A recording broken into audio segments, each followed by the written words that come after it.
Hello and welcome to Embodied Mindfulness Meditation. My name is Dina Asher Kushnir, and I welcome you to embark on a path of inner discovery and healing through the interwoven practices of Buddhist mindfulness meditation and somatic learning. May it be of benefit to you and those around you. Namaste.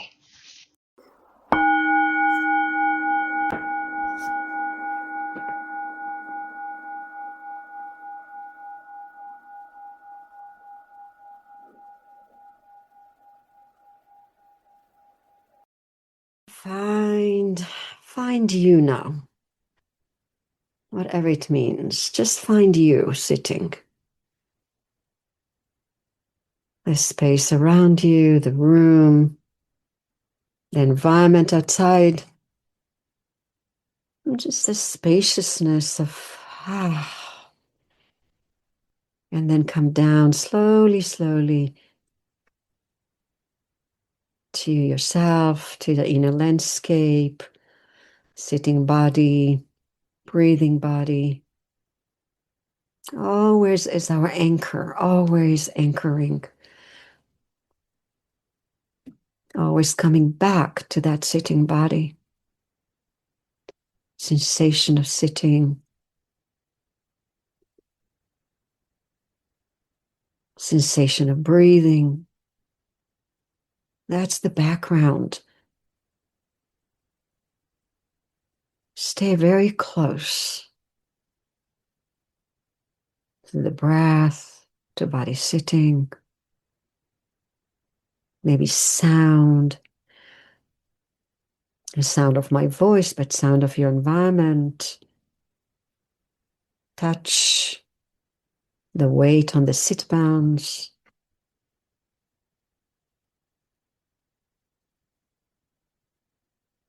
The touch of your hands. Maybe on your lap or somewhere else, on your thigh. What's touch? Let's go to the touch. Touch is really a sensation that even in the dark, when we cannot see anything, deep, deep darkness, we can feel the sensation of touch.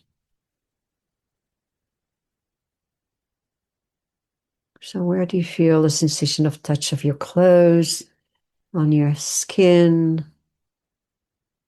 The sensation of touch, maybe feet crossing each other, or sensation of touch with the earth, sensation of touch of the air on your face, it's another sensation. How does it feel? How's the air feels when it touches the bare skin of your face or neck or hands?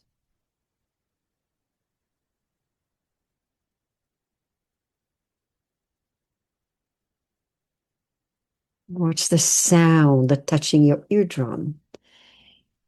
You see that everything is a touch, truly.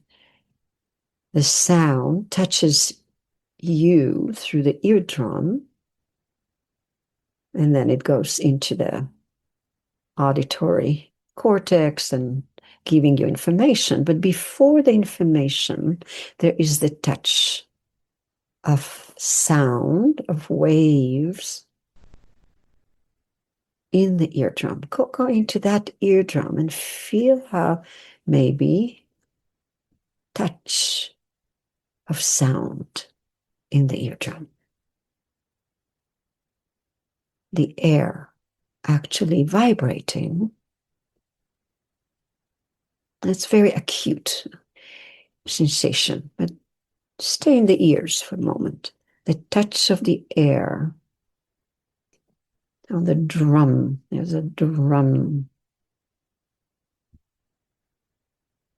eardrum. And the eardrum moves. And that's how it's encoded, and we interpret it as certain things. But the raw sensation is waves of air touching.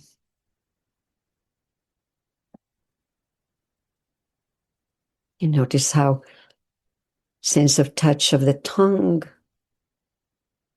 maybe the upper palate, maybe touches the teeth.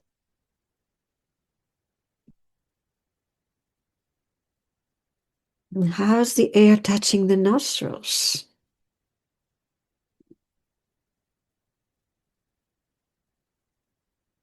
Sensation of touch. Somehow I feel that it's connected to vulnerability. Not psychological, not psychic, but really in the body. The first touch we feel, it's our, if we had our mother alive, the children, their babies that their mother is not alive, but somebody else touching them, the first human touch of the baby. That's how vulnerable we are if we are not being touched enough. Where do you feel the touch of life? How vulnerable we are as babies, total helpless. And somebody touch us and give us feedback, hold us. Where do you hold yourself in your vulnerability?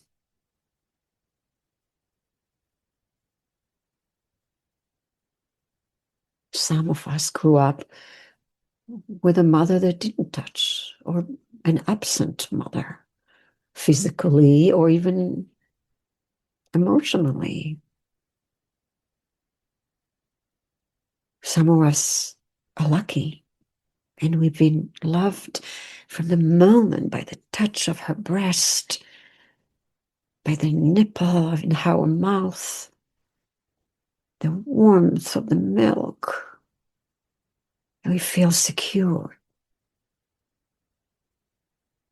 Some of us, this touch was abruptly stopped and left us confused till today.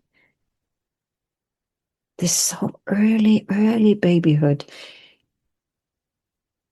when we are the most vulnerable.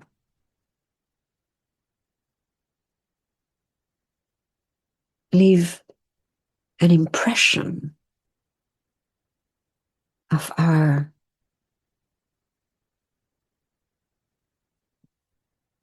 knowledge of the world, our perception of the world. So where are you in your vulnerability in that baby? What do you know about you as a baby? How were you held by a warm guardian adult? Were you left alone for many hours when you cried? Nobody came to pick you up. There were children like that.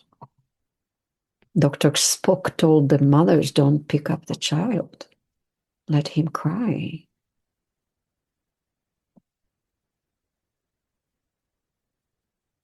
Some of us grew up like that, no touch.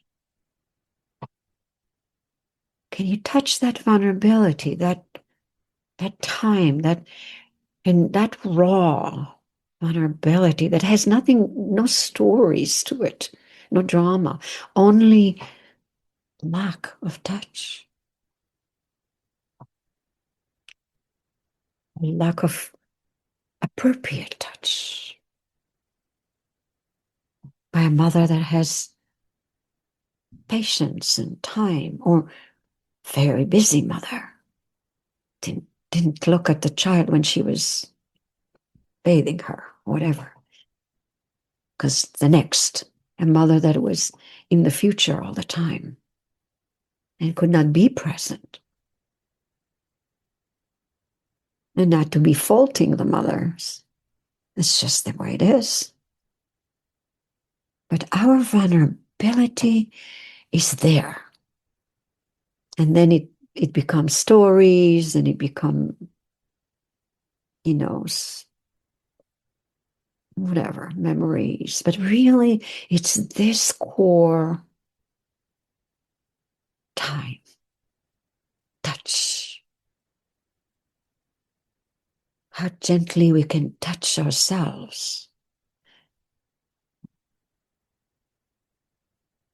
how gently, how caring, how loving we can hold that part of ourselves that is so helpless and vulnerable.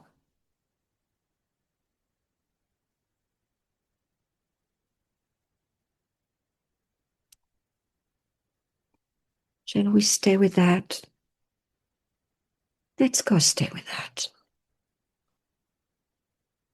And to anchor your mind, to anchor your sitting, is always there's the touch of the chair, the ground, the mother holds you, the great mother, the sacred earth,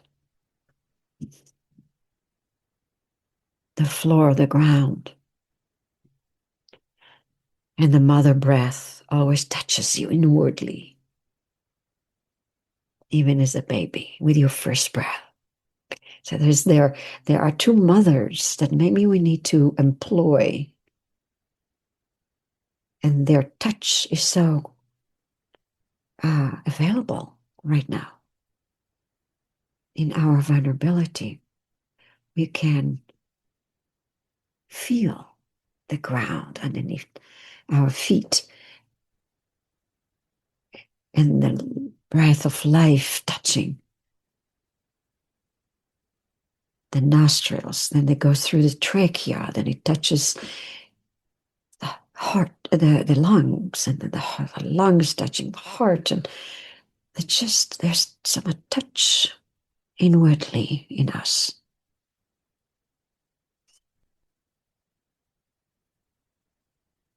And yet the vulnerable child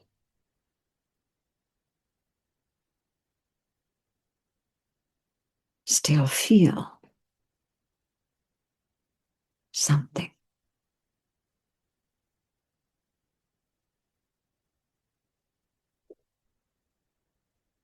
And as an adult, we can heal the touch, the missing touch of the mother, or inappropriate touch of the guardian, or whatever it was.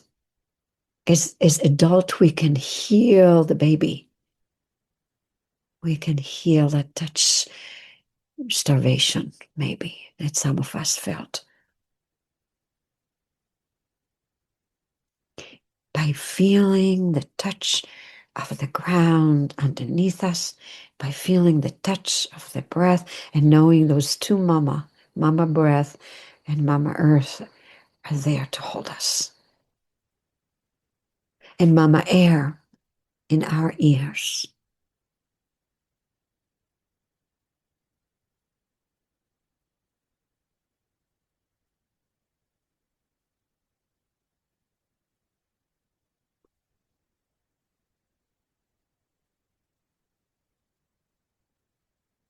The vulnerable baby. Touch sensation.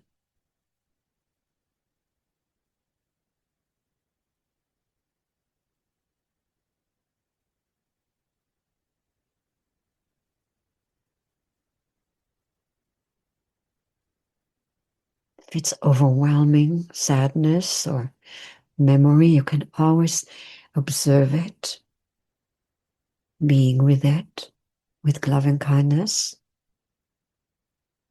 and feel the touch of the earth holding you. Ground of being, the touch of the earth.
Notice where you are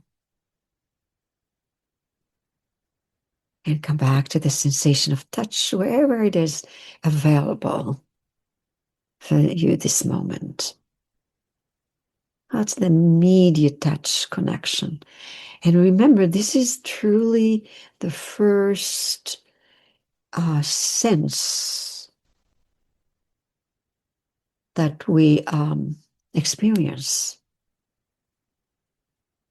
in the birth. I mean, the other senses are even in the womb, that the water touching our skin. We do hear also, so the eardrum as they develop, of course we also hear, but mostly we don't see. It's dark. It's very dark. It's beautiful, actually. Darkness that is primordial, um,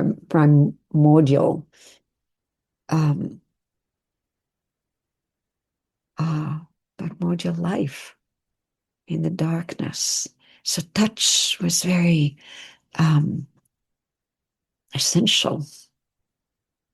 And the touch organ, the skin, is the biggest organ in the body, which means it's truly an immense importance.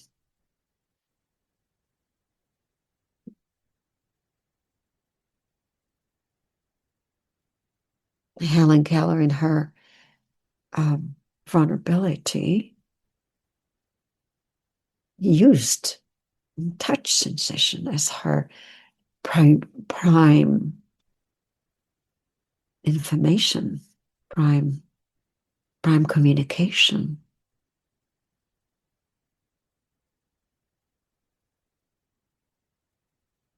So where are you now?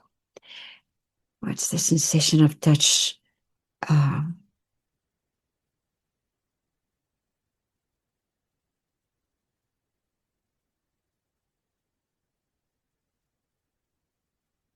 Is giving you.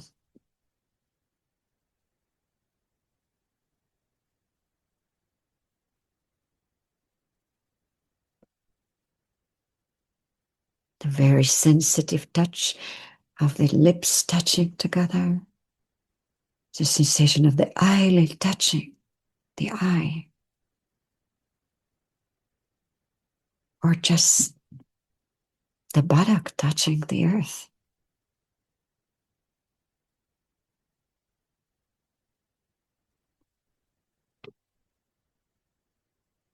Beautiful.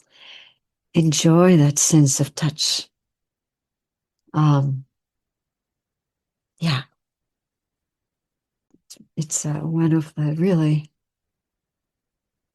it's a global actually pandemic, I would say, of starvation of touch. Many people especially this culture, is starving from human touch. So we can have earth touch and breath touch and sound touch. And developing those senses could be fed by them too. Enjoy your touch. Thank you.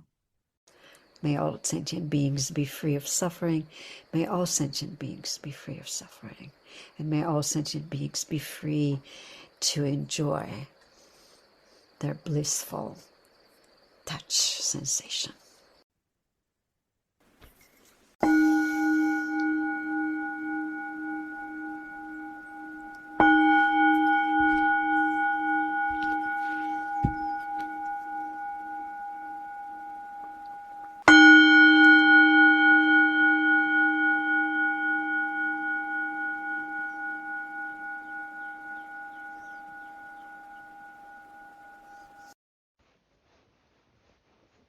Thank you for listening.